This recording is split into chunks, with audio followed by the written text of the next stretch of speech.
Welcome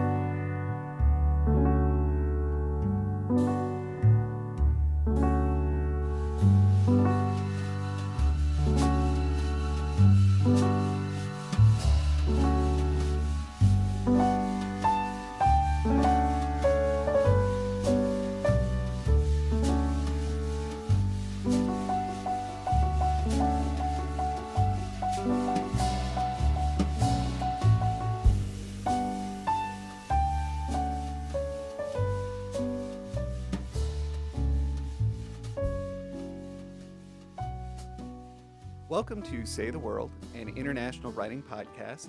My name is Mike Meginnis. I'm the communications coordinator at the IWP. And I'm Christopher Merrill, director of the IWP. This week's interview subject is Wong Yi, who also goes by Eva. She works in a lot of forms. She's a fiction writer, an essayist, a librettist, and editor from Hong Kong. She has one of the broadest careers of, I think, like anybody I've met. She has worked with people on a lot of really fascinating projects. So we covered a lot of ground in this conversation.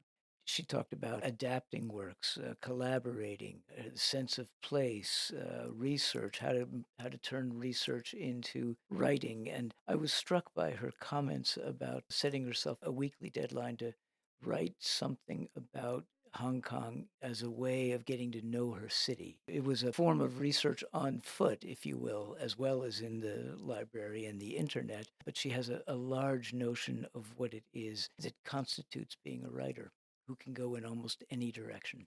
I was jealous of her in describing that practice of having it because I believe that was for a weekly column, right? Right. And I often fantasize about having someone tell me what I should write about next because I often feel this sense of presumption, this sense of well, who are you to write about that? And it can be really hard to get past that. And if somebody would just tell me, Mike, you are responsible to write about this, I would find that tremendously helpful. Yeah. Although she's the one putting the responsibility on herself. Yes, she is. In her case, she has the ability that I don't to just say, actually, this is what I should be doing right now. Yeah, and seems to have full confidence in going forward, and that's one reason why the work is so dazzling. Well, let's get to it.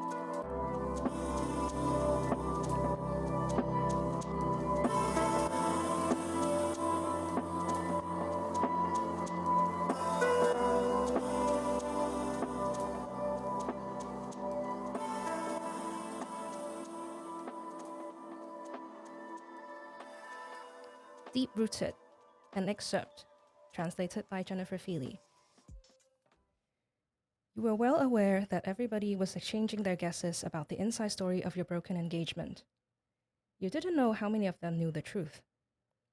Then you just wanted everyone, including yourself, to forget that you and he had once been a couple.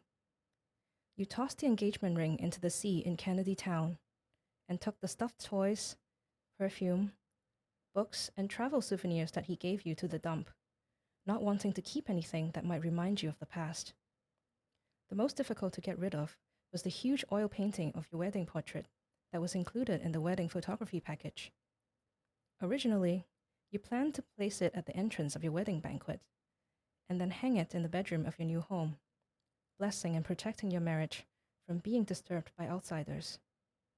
After you threw the oil painting away at the dump, a nosy neighbor passing by happened to see it, even taking a photo and uploading it to the public Facebook group for Taiwan residents.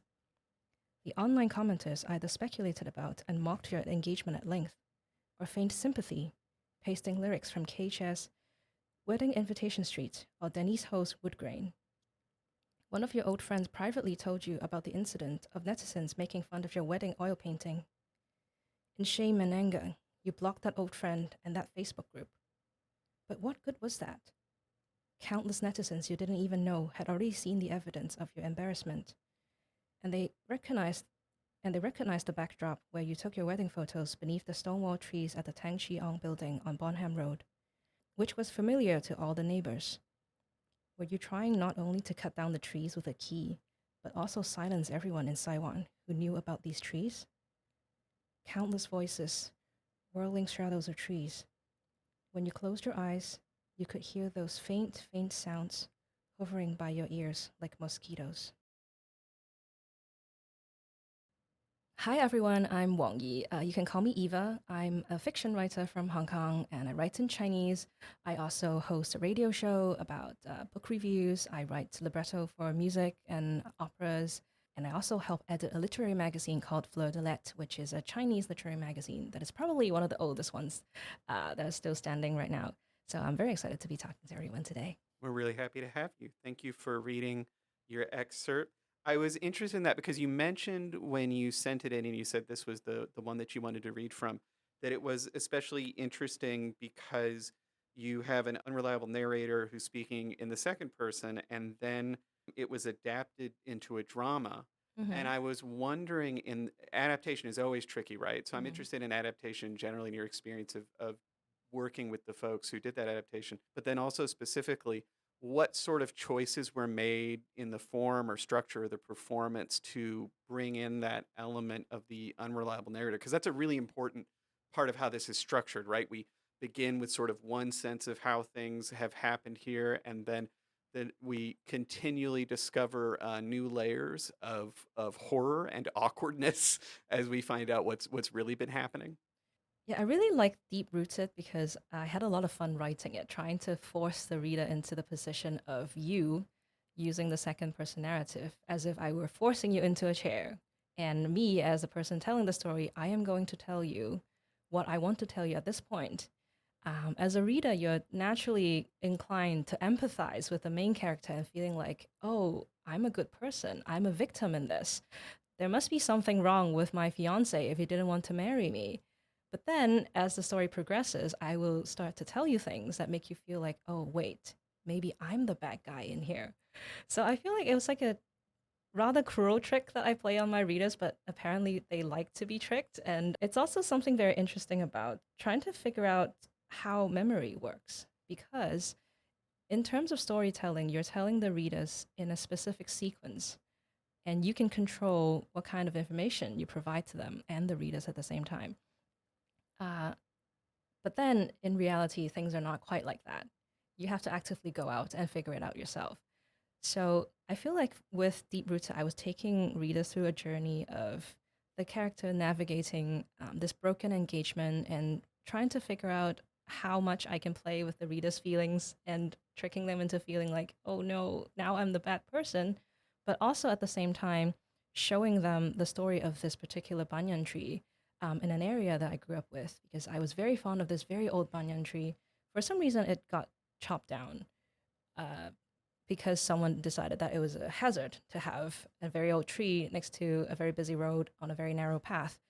I felt very upset that the tree was chopped down and decided to write it in the story and keep it in there. This whole story came from a project that was commissioned by the House of Hong Kong Literature. They started a project called Writing Hong Kong, where they invited authors and basically everyone in Hong Kong to write about a street that they felt connected to. And for me, when they approached me, I immediately thought of these trees. I thought, I need to write something so that I could bring these trees back to life and I can keep them alive in my story forever. And then the story ended up in a book that had a very bright orange cover. And somehow this was the reason why my story was adapted into a drama, because the person who adapted it was the director and the playwright. His name is Henry Chan. He said that he walked into the bookstore and he saw a very bright orange book. And he thought, oh, who would use such a color for a book cover? So he was very interested. He picked up the book and he found my story in this anthology. And he thought, oh, this is so incredible. We can do something about this. And then he asked for permission to adapt this. I asked him to meet me in a cafe that was right across the street from where the trees used to be. And he walked in without shoes because he decided that it would be interesting to experience walking on the street without his shoes and feeling like the texture of the road and all that. I found it quite adorable, also slightly scary because you never know what people would do with your work. But I have been adapting other Hong Kong writers' works into performance art pieces as well. So I knew that sometimes you just have to let go and let them do their own thing. As long as they're respectful of the text, they should be allowed to do any kind of creative choices they want. So I said, okay, I'm not going to ask you for the script. If you invite me to rehearsals, I will come. Maybe I'll tell you what I think. Maybe I won't. I just want this to be your thing. Don't worry about this. I know that you have read the story and I know that you respect my work. Just do it. So he took the story and he started his first experiment. He saw that in the story there were a lot of whispering. Some of these voices were imagined by the main character. She was imagining that people were gossiping about her broken engagement. She was imagining what her friends and family were thinking or talking behind her backs. Some of these voices turned out to be real, some turned out to be not. So Henry thought, maybe I could try something. Maybe I could make every person in the audience wear headphones. And I can whisper into a microphone and control what you hear through the headphones and have actors act in front of you. So maybe what they're saying on stage and what you're hearing in the headphones are different. So that was very interesting. He did a private showcase of that. But then afterwards, he thought, no, this is not what I wanted to do. This feels like too high tech. I feel like I wanted something a bit more down to earth, something that's more intimate. So he completely ditched the very high tech headphones, microphones idea, and he completely rewrote the script, which turned out to be the final version that was premiered in Cattle Depot, which was an artist village that was formerly basically where you raise cattle to be slaughtered. He only chose one actress and one dancer to be in the show, despite there being so many voices in the story. And he made the main character read every single thing with different voices. Like sometimes she would sound like her fiance with like a very deep voice. Sometimes she would sound like her mother. Sometimes she would sound like herself, being very emotional and screaming at people. And the dancer would be moving around the space, looking at her and interacting with her through every stage. And we can really get that very haunting kind of effect. And we didn't know who was talking because there was only one actress reading the lines from every single voice. It was a very, very interesting performance, and I really, really liked it. Henry did take a lot of liberty in changing the ending of it and introducing new characters into the story, but I felt like he got the essence of the story being one where the multiple voices of everyone in the community coming together to tell a story, and also you will not know what is going on until the very, very end. So I felt like he got that very important bit of the story. The rest of it is just a beautiful kind of adaptation that he added onto it. I love the way you describe this proliferation of voices and the trick of implicating the reader, which also dovetails with the fact that there's a lot of emphasis on social media. So we're hearing different voices echoing from social media as the various members of that community try to make sense out of this broken engagement. I wonder if you could talk about the role of social media in your writing writ large and in this particular story. I am on social media, but I'm not fully writing there. I know a lot of authors from Hong Kong really like to engage with their readers on social media. Sometimes I try to do that, but then I get lazy and I just want to look at cat videos, dog memes, and all that. So I would mostly just use it for telling people, hey, this is a reading I'm doing if you want to come, or hey, look at this cat that I found in a bookstore. But I do find social media to be a very interesting way of observing what other people are thinking and doing with their lives. Sometimes a lot of readers would ask, hey, how do you write so many characters that are not like you? Because I write short stories and I have to be able to imagine how other people are living, how a man would be living, or how a cat would be living, how a tree would be feeling. Then sometimes I don't have that kind of experience. But social media became like a treasure trove of people sharing their experiences. So maybe I wanted to write a story about a woman who is having problems with her mother in law. Well, I don't have a mother in law. How am I supposed to know? So I would go into social media or an online platform where people complain about their lives, and I try to see what they're complaining about. So, how exactly are mothers in law bullying the daughters in law in the specific Chinese culture? What are other people saying about this? Are they siding with mother in law or the daughter in law? What are they saying about the husband who's in the middle of this? Are they saying that he should be doing more, or are they making excuses for him? So I feel like through reading social media, it's not just scrolling on the phone before you wake up because you don't want to. It could also turn into a very interesting form of research into how other people are living. And also, it's something that you can do from anywhere in the world. Like if I wanted to know about something that's happening in Taiwan, in America, and somewhere else, I could just go there through social media. I don't have to, leave my bedroom. So that also kind of taught me that there is a way for a fiction writer to do research that is through social media. Because among other things, it turns out that people like to overshare. I keep thinking of the line in the Tarantino movie, too much information, often when I'm scrolling through social media. But of course, it's a great reservoir for writing possibilities. At the same time, though, it's interesting, and I wonder sometimes about how this distorts like my own understanding of the people in my life, because this story in particular focuses on one, this protagonist has been curating her life and curating images of her life very aggressively to give one impression, and then she also has this awareness that is maybe excessive of what people are saying, to the point where she's probably to some extent imagining a lot more discussion than there actually is, I would guess. But on the other hand, she does have hard evidence that people have gotten together to be cruel to her. I remember what this reminded me of when I was like 14 or 15. I was dating like the second person I ever dated, and a photo of us got posted to a web forum, and people photoshopped it for like pages and pages and pages, and I never told her, because it was like, this is really stressful for me. I can't imagine how bad you would feel, because they were terribly mean. But to me, this is one of the like troubling things about how much of our social interaction, how much of our self-awareness and our self-understanding is filtered through this medium that I find to be incredibly cruel. Which I thought was sort of something that you were getting at in this story in particular. Yeah, and Deep Rooted, I really tried to play with what you were saying. Like the the main character she was trying to present herself in a way that she thinks would shut everybody up. She wanted to show everybody that I'm really happy in this relationship, despite what you were thinking, despite the huge age gap, despite me being a student that didn't really pay a lot of attention in school. I am going to be that person that you're going to be jealous of. But then she also knows that the people out there are forming their own opinions.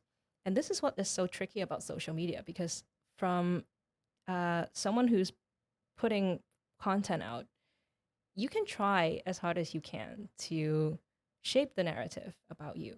But also, other people are free to form their own opinions and then feed that narrative back into a sort of public domain where other people looking on can choose who to believe or not. Sometimes those things can be incredibly cruel. Sometimes there are a lot of secrets hidden in. I'm sure everybody has this experience of you actually not liking someone, but you still publicly congratulate them on something just so you don't seem petty. Every day. Yeah.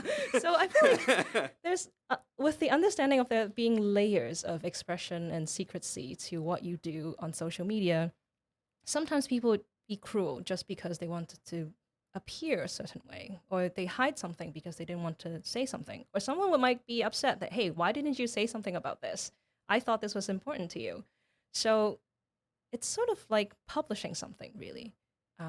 How much do you put out there? When do you put out there? Who are you speaking to? All of these things are really a social interaction, but also manipulating a narrative. And that was sort of something that I wanted to get into with Deep Rooted, is to show people that, yes, this is a very complicated space where you can try your hardest to manipulate everything, but then sometimes you will lose control of it, and sometimes it will come back and bite you. And what is the most difficult is that once things are out there, there's no way you can forever remove it completely. There were bits in the story where I said that she really wanted to destroy all records of there ever being an engagement to this particular person. But then you could not delete the pictures off of someone else's phone. You cannot erase that memory out of someone else's brain because it's theirs.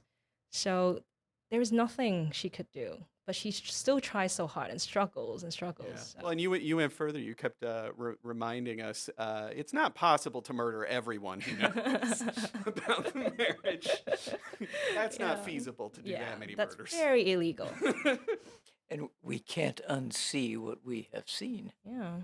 I love the fact that this story came out of the a desire to make an anthology of writings about Hong Kong. And I noticed that in a 2022 interview, you talked about that you are a Hong Kong writer whose work focuses on Hong Kong's daily life, history, culture, language, memory, and emotions. What makes Hong Kong such an irresistible subject for you? Well, first of all, I'm born and raised in Hong Kong, so a lot of it has to do with nostalgia and a Your sense of material. belonging. Yeah, Yeah. of course. And I find that I'm very easily attracted to and stimulated by the very small things in everyday life that a lot of people would overlook. So a lot of the times my friends would be like, "Why aren't you looking into my eyes when I'm talking to you? You look like your eyes are catching butterflies." But then I would point out to her that, "Hey, did you know that there's a cat behind you in the past 30 minutes staring at us?" And they would be so surprised because they never noticed. And these are the kind of things that I feel like would be very interesting to my readers. I want to show them that, hey, this space that we're all familiar with actually has a lot more than what other people might be able to notice. So with that, I try to look into things that people might overlook, maybe the smaller voices, maybe layers of things like history that people don't usually spend a lot of time reading. I try to read the history of the neighborhood and try to see, oh, so that is the reason why there's this weird piece of rock standing there for the past couple decades. Or this is the reason why we have this strange law of this underground public toilet in the middle of Central that only has male bathrooms, because at one point in the history of Hong Kong, there were only 1,000 women and children. So there was no need to build female public bathrooms in the city. So these are the very interesting things that I like to look at. And personally, I find delight in finding these little secrets and gems in this, frankly, very rich historical and cultural and linguistic fabric of Hong Kong. I try to put that into a story. So does a story begin with you uncovering a historical nugget or something you see on social media, a little fact or a secret you unearth somewhere? How does a story begin for you? I often like to use the metaphor of a seed flying into my brain and just stubbornly decided to grow. So sometimes I would be scrolling on social media when I was working on one of my short stories collections about the historical monuments of Hong Kong. So I've been working on that for a couple of years now. One time I was scrolling on social media, and for some reason, an advertisement by a major property development company showed up. Like, I didn't follow them, but for some reason, the algorithm showed me it. And they said, "Hey, did you know that we have a very old clay pipe within our neighborhood?" I said, "Why? Why is a clay pipe so interesting? I thought it's just a pipe. I mean, it helps us flush the toilet. What's so important about that?" And then I did some more research into it. And apparently, the existence of this particular pipe proved that Hong Kong used to have an industry of producing clay objects. And the technique was so good that you could build pipes with it, which is incredibly difficult. That was before metal was a highly utilized material for building. I thought, oh, this is so interesting. Maybe I can look into doing that. So instead of going around drinking bubble tea, I was standing in front of the pipe in the middle of the shopping district, staring at it, and people were like, "Is she okay?" Or I would be walking around in Central, which is like the center of commerce and shopping and government and everything. And I would notice this underground public toilet that only has male bathrooms in it. And I would just stand there and be very upset because as a woman, I cannot go in there. And the first thing that my history teacher told me when I was in high school was, "Do you know that the word history has the word his in it? So it's basically told from a male perspective." And I thought, oh, this thing is coming back to me 20 years later. Because I'm a woman, I cannot go in and look at this historical monument. So I got so upset that I wrote a whole story about it. I said, okay, this street is a misogynist. Of course it's not. It's just a street. It doesn't have feelings. But I made it so that it sounds like this street has an agenda against women. This is why he's so proud of having this male-only public bathroom underneath this staircase that is basically his face. And then I also found some news clippings from maybe 50 years ago where some women just so happened to be walking down the street and slipped and fell. And I said, hey, this is evidence that this street hates women. So I try to play with actual historical facts and sort of evidence in quotes and twist it in a way that the readers would see, oh, you're obviously joking, but there's something in this logic that is so playful that you want to keep reading and seeing where I'm coming from and where the joke lies. So history becomes her story. Yeah. And perhaps a kind of a game. You talked about in the interview that Chris referred to, literary tradition in Hong Kong. You said probably trace back to Shi, the author and poet who you've talked about a lot, giving Hong Kong a nickname. In your case, you said you gave the nickname of City Y in your first collection, and that was a way of exploring what real life events in Hong Kong meant to you, but from a little bit of a remove because you felt at the time like you were too young. You said you were like 18 Yeah. to be making a lot of like big claims about the city, which I totally get. I'm curious what other sorts of devices you use, like how you negotiate the relationship between the reality of what you're writing about and a need to keep that kind of fictional remove, the ability to write about it in a free way. Because like, I mean, the example of those trees is really interesting, right? Because those are a real thing that I'm guessing a number of your readers would recognize and would have their own relationship to. And you're sort of creating this new relationship to a real thing in the process of writing a story like that. So I guess I'm curious about that negotiation of intimacy with the real subject and the need to fictionalize it and to create your own new stories on top of that. Mm. Well, that's actually a very interesting thing to think about because when I started writing about Hong Kong and using a nickname called City Y to talk about Hong Kong instead of just naming it as Hong Kong, part of it came from what you said. It's like the sort of lack of confidence in saying that I should be allowed to make a lot of very bold claims about what Hong Kong is because I was obviously a teenager and I wanted to keep myself humble and remind myself always that whatever I say is only from my own perspective. I have my limitations, I have my own biases, but if the readers are willing, you're welcome to come into my story and see how I view the world. So that is something that I still carry with myself, but sometimes I get more confidence in making more bolder claims. So I am slightly more confident in addressing Hong Kong as it is right now. But also back in the day, I feel like I was very influenced by a lot of the fiction writers that I look up to at the time, such as Dorothy Tse and Hong Lai-ju, who are both IWP alumni. At that point, when I was starting to write stories, they made this thing about magical realism in talking about Hong Kong so fabulous. Like everybody were reading their work, like, oh, this is such an interesting way of talking about Hong Kong. This gives us so much freedom in using all kinds of creative allegories and hiding things you don't want to say or amplifying something. So I feel like maybe I was quite influenced by that as well. Shi as well, who you've mentioned, she wrote a very famous short story called Marvels of the Floating City, where she basically imagined Hong Kong being a tiny city floating on top of a big rock, hanging over the ocean in one of the Magritte paintings. And that sort of told every writer in Hong Kong that, yes, you can do this. You can invent a whole version of Hong Kong, name it whatever you want, and do whatever you want in it. Maybe it's magical realism, maybe it's realism itself. You are allowed to build your own version of Hong Kong. So that was sort of how I started writing about everything I see and interests me in Hong Kong.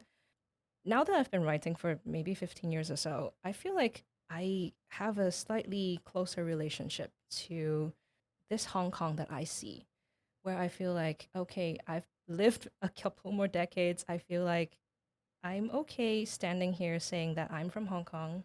This is the version of Hong Kong that I see.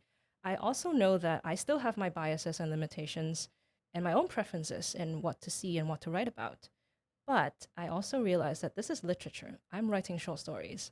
This is not an endeavor to write actual historical facts. I am not trying to make a population census or tell everybody exactly what Hong Kong is. This is my interpretation. I trust that I can do that, and I trust that my readers will understand. So now I kind of move towards naming things more specifically. I use more concrete things in my stories where I name the streets, name the people, name the events, But of course, sometimes I would still hide behind the mask of fiction and my characters because that's what fiction is most fun about. So I feel like it's very interesting to think about how this sort of mentality evolved as I grew as a writer. The relationship between the urge to document and the desire to invent is fundamental to writing fiction, isn't it? Yeah. You may have more place names now, but my sense is that the urge to invent remains just as lively.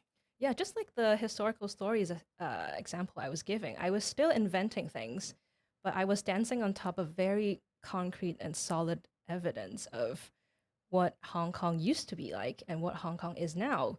Because that particular project actually had a part of it being run in a newspaper column. So I was invited by one of the most prominent newspapers in Hong Kong, Ming Pao, to write short stories for them every week, which is something that I'm used to doing since the beginning of my writing career. But then this is about history. So imagine having 6 days to write a whole story where you spend 2 whole days doing historical research, where you go to the library, you go through the online archive of newspapers, and you physically go out and get bit by mosquitoes trying to look at these historical relics. And then you come back, spend 2 days writing a story, and then spend the other 2 days letting the story rest and put in final edits. Submit your story, rest for the Sunday when the story comes out in the newspaper, and then you do it again. And then you do it for maybe 10 or 15 weeks in a go. So it was a very stressful process and it's very labor intensive. And it entailed so much research that my friend who's doing a PhD in history started screaming at me saying, "Why are you doing this to yourself? Even I'm not doing this to myself." But I found that it's so important for me to actually go back into the actual streets, the actual historical documents, and finding these building blocks on which I can invent something that feels authentic and feels like I'm actually respecting the history, not just reading a few lines from Wikipedia and then going off from that. I want to go in and feel the emotions of the neighborhood. Oh, how did people feel when this particular historical monument got torn down? Or when that ship sank, what were people doing? Were they eating on the streets looking at this particular ruin? Or were they somewhere protesting or something? So it was a very, very difficult project to work on, but I'm very proud that I put myself into this task and it did turn out pretty fun. And that's the difference between doing your research entirely in a library or an archive and actually having tactile sensations that might seep into your work in different ways. Yeah, one of the very memorial things was there was a big rainstorm maybe 50 years ago in Hong Kong, and that caused two major landslides in two different parts of Hong Kong. One was a very middle class neighborhood with a lot of expats, university professors. Of course, a lot of people died, but also at the same time, there was an even bigger landslide in the slums, somewhere in Kowloon. Even more people died, and a lot of people would only focus on the landslide near the slums because they thought, hey, who needs to give empathy to these middle class people who also died? And 50 years after this sort of tragedy, I decided to write a story about this. And I had to physically go out and try to see if there's any evidence at all about these things having happened. When I went to the slums side, there was a whole temple dedicated to all those who lost their lives. I could go in and offer some incense, offer some money, and tell everyone in the supernatural world that, hey, I'm doing a story about this. I hope you're okay with this. There was a memorial park, so there was even a whole exhibition nearby in a shopping mall telling people about the history of this. But then when I walked to where the landslide happened in the middle class neighborhood, there was nothing. There was just a nondescript park that was very oddly shaped. They had the decency to not build another building on top of that particular space, but there was absolutely nothing telling you that something very horrible happened. So I thought, hey, it's only been 50 years and people are already forgetting about this. Maybe my story could be a way of telling people that, hey, something happened. And the way we remember it on the appearances of the city is very different depending on the neighborhood. maybe if they did put up a plaque or have a little temple in the middle class neighborhood, everyone would protest saying this is going to bring down property prices. But nobody cares about the other one because they're near a public housing estate. Nobody cares about property prices over there. So that sort of also goes back to my sort of um, question to myself about what actually is history. How do we remember things? What kind of things do we choose to keep and what to discard and what to hide because of what we right now want? We want high property prices, maybe. Then maybe the solution to that is to erase a particular part of history from our neighborhood. Where this isn't a problem, maybe we will allow it to stand there, or maybe we're trying to actually genuinely respect the people who lost their lives over there by having a whole temple erected over there. So a lot of these questions are raised in my head. Sometimes I try to answer them, sometimes I don't have an answer. But I feel like fiction would be a very interesting way to open up the discussion and draw people's attention to these things. Well, it's interesting to me hearing you say that because I don't know if this was your experience in hearing that story, Chris, but my expectation when you started describing the landslide and who it affected and how there were different responses, I was sure, because I think this is what would happen here, that you were going to say everybody was very sad about the middle class people, and there was a lot of discussion of that, and even there were things memorializing that, and no one talked about the poorer people who were affected by the landslide, because I think that's what we would have. Was that also your thought? Exactly, exactly. Yeah, I thought so That's why too. the turn was so dramatic.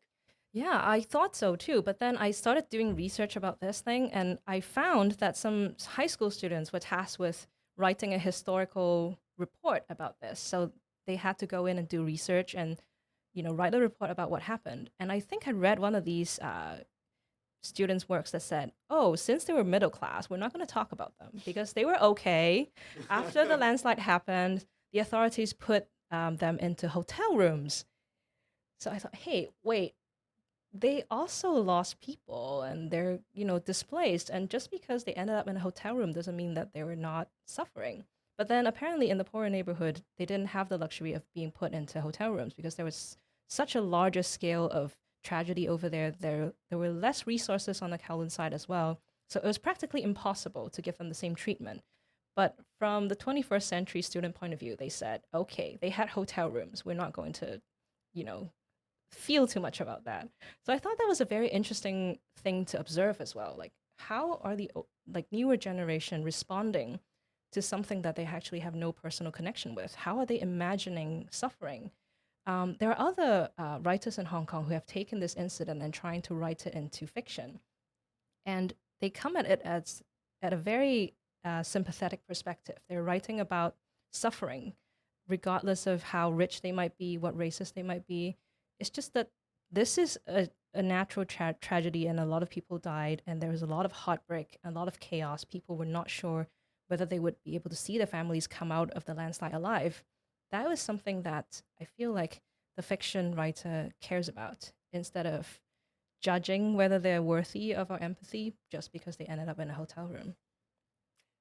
Eudora Welty once remarked that people were surprised that even her most despicable characters always had good traits about them, and that perhaps she loved all of her characters. And I can't remember exactly what she said, but the gist of it was that you have to love your characters to be able to bring them to life, faults and all. Yeah, I feel like none of us or no fictional character is fully one dimensional in that they're good or bad. There's always something deeper behind them, something that we can all find to empathize with or something that we could criticize them for. And I'm trying to do more about that in fiction too, trying to make the characters more three-dimensional. And that's what I also really love about Deep Rooted. I try to make you fully go in empathizing with the main character and then completely twisting it around. Maybe that was something that I was trying to play with as well. So as I understand it, you wrote the libretto for a chamber opera whose title is translated as Women Like Us. And this was based on, was it several stories by Shishi? Yeah, it's inspired by two short stories she wrote. One is called The Cold, the other one is called A Woman Like Me. So these two stories are very famous in her work because Shishi is not a fiction writer or a writer to typically directly write about romantic love. And I heard a story where she decided to write these stories because one of her friends said, "Hey, why do you never write about love?" She said that, "Well, I will write about love." But then these two short stories are not just like a rom-com kind of story. She was trying to ask questions about where love stands if other people tell you that you're not worthy of love. So for a woman like me, it's about a female mortician in the 80s where death and anything related to death is still very stigmatized. She's very proud of her job. She thinks that this is something that everybody would need to use at some point. Everybody would die, so everybody would need a mortician to help them look their best when they were going out. But then she has a boyfriend, and she has to tell him that her job is actually not making up faces of brides, but making up the faces of someone who's no longer breathing. And throughout the entire story, we go into a monologue where she talks about how she became a mortician, how she saw that her aunt, who was also a mortician, lost her boyfriend when she told him the truth. He basically ran out the door screaming, never to return, despite vowing that he will love her forever. And she was wondering what will happen because she has a date with her boyfriend and she promised to take him to see where she works. And towards the end of the story, she was very, very upset because she saw that her beautiful boyfriend brought a bouquet of flowers and she said, "Oh, he looks so happy, but I'm filled with sadness because he doesn't know that in our industry, flowers mean a final goodbye." So that was very, very haunting. And then we see The Cold, which is sort of related to the story in that The Cold features a woman called Fish. She's very smart, very beautiful, but she was unmarried at the age of 32. And her parents thought, this is unacceptable. So they went out and found her a fiance. And she thought, oh, well, maybe there's something really wrong about me that I'm still not married. I'm making my parents worried. I would just marry whoever this person is.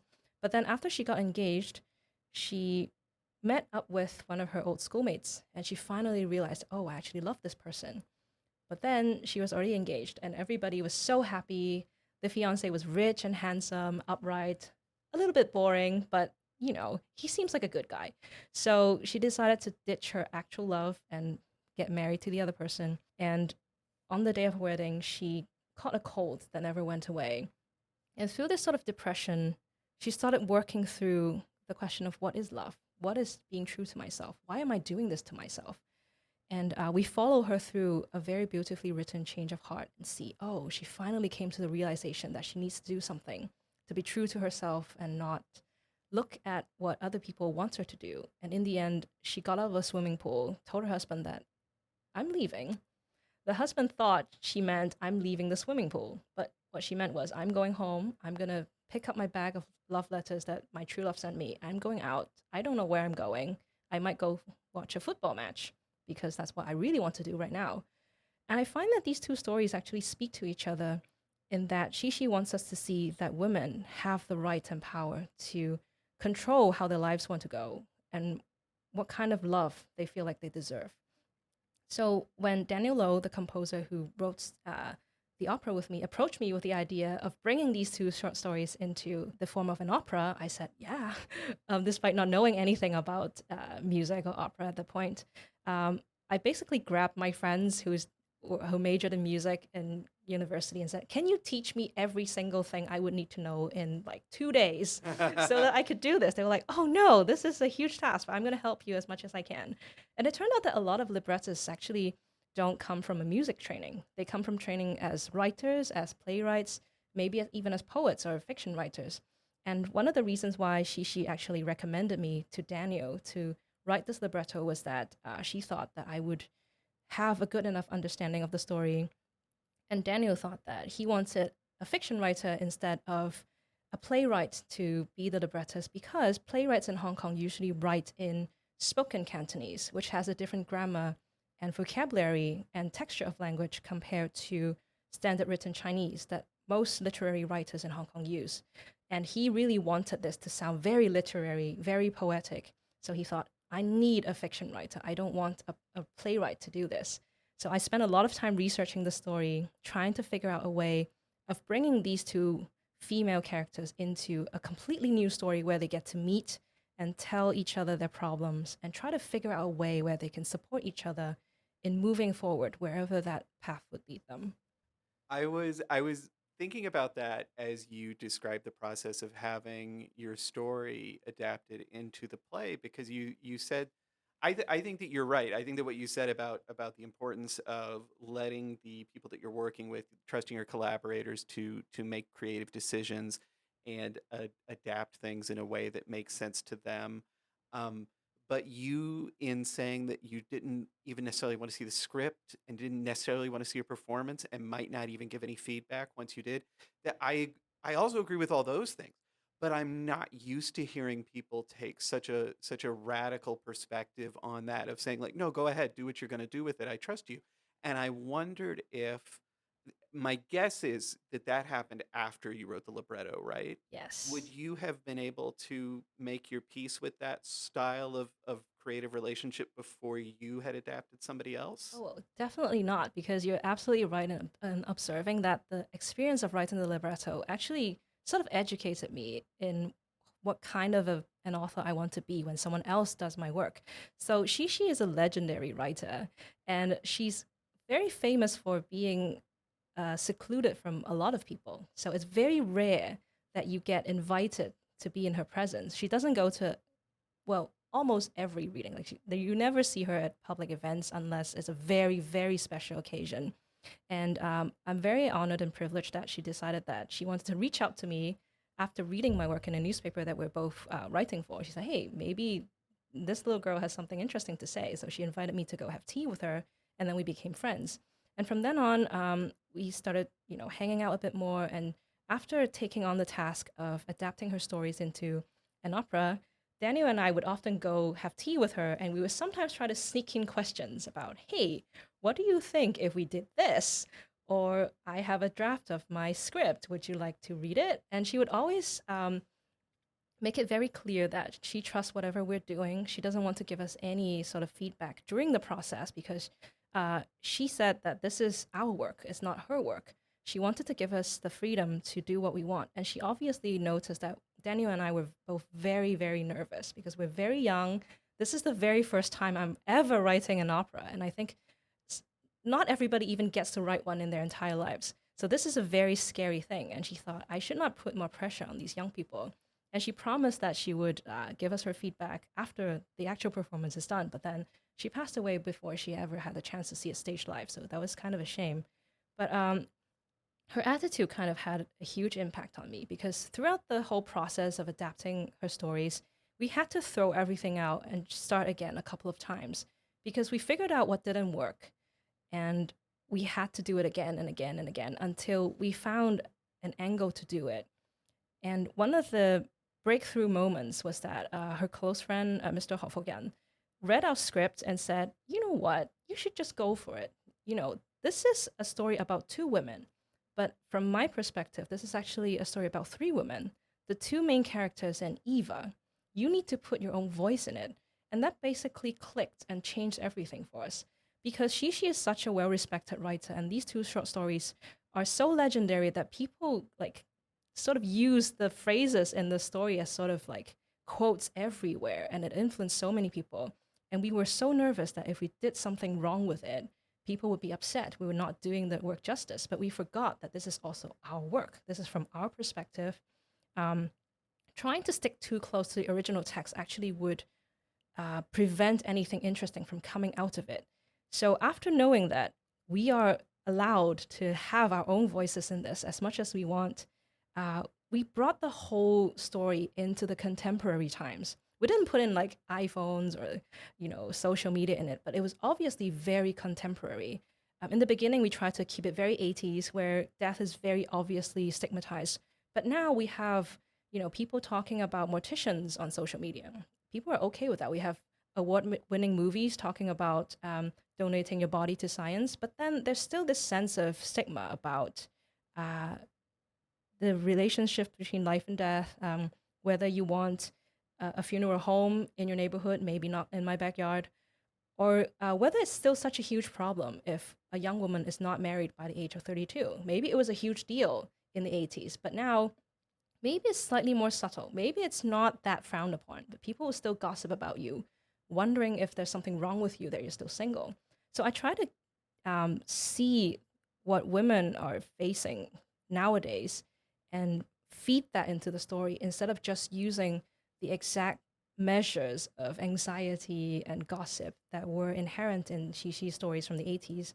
I twisted that a little bit and changed it to a level where everybody in the contemporary times could empathize with. And I felt like that was the moment that clicked. So when the time and opportunity came for other people to adapt my work, I remember the experience of being so nervous and wanting to make sure that I did the original work justice. I just told Henry, who adapted my stories, to be like, okay, I heard you explain my own story to me, and I heard you explain your vision for the story. I feel like I can trust you enough that you can go off and do this. Xixi never gave me any direct feedback on my libretto. Sometimes she caught a few typos, but that was it. With someone else adapting my work, I basically read the script when I absolutely had to because I was being interviewed by it, so I had to know what was going on. But even after that, I didn't directly tell Henry, oh, this is brilliant or this is not brilliant. I told him after watching the final performance that actually you did a really good job. Thank you so much for doing this. So I feel like my own creative process and my interactions with Xixi was a very educational thing and helped me become this person that would have the ability to let go of a lot of anxiety when other people come and want to adapt my work.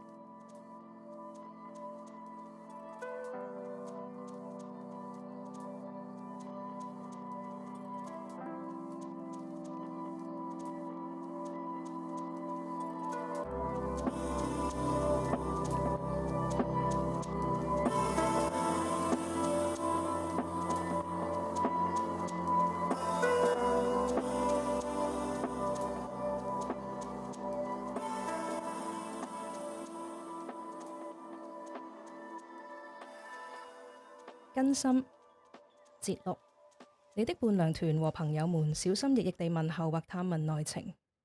你起初還會急於自辯，但你慢慢地明白，沒有誰會相信你。你很清楚每個人都在交換各人對你被悔婚內情的猜測。你不知道當中多少人知道真相。後來，你只想讓包括自己在內的所有人都忘記你和他曾經是一對這件事。你把求婚戒指丟到堅尼地城的海裏，他送給你的毛公仔、香水、書本和旅行紀念品，也全數運到垃圾站去，不想留下任何足以讓你觸景生情的密事。最難丟掉的是那幅婚紗攝影套餐裏附送的大型婚紗照油畫。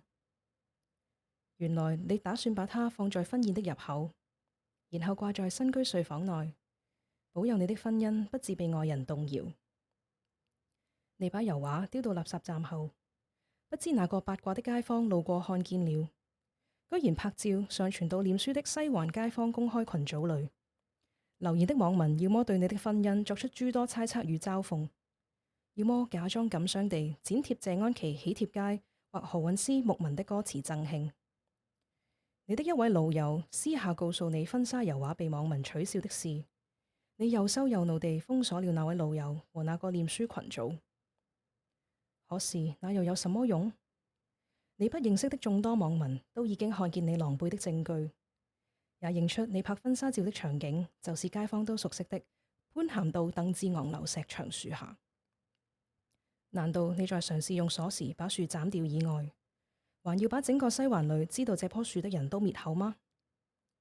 悠悠眾口，樹影婆娑，你閉上眼就能聽見那些細碎的聲音，像蚊一樣懸在耳邊。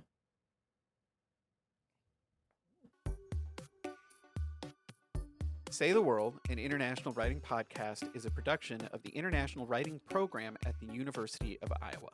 IWP programming is primarily funded by the University of Iowa and the Bureau of Educational and Cultural Affairs at the U.S. Department of State, with additional funding provided by organizations like the Doris Duke Foundation, as well as donors like you. If you'd like to donate to the IWP, go to bit.ly/IWP-support. Links to further information and additional credits for this episode are in the show notes.